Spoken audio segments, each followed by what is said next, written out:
1. Start with a clean canvas. Before diving into welding, give your metal a good scrub.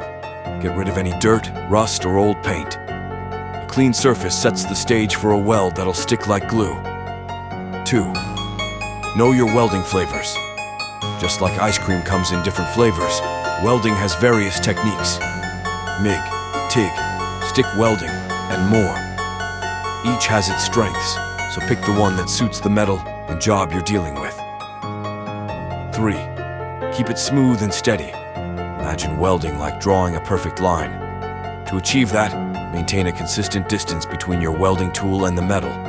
This helps in creating an even, strong weld without any hiccups. 4. Don't turn up the heat too much.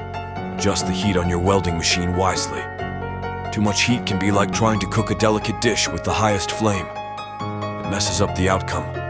Adjust the settings to avoid overheating, ensuring a weld that's not just strong but also good-looking. 5. Gear up for the welding adventure. Put on your welding superhero suit, helmet, gloves, and protective clothing.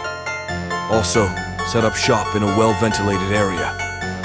Safety is the sidekick to every cool welding project, making sure you stay protected while crafting those awesome welds. Now go and create something amazing.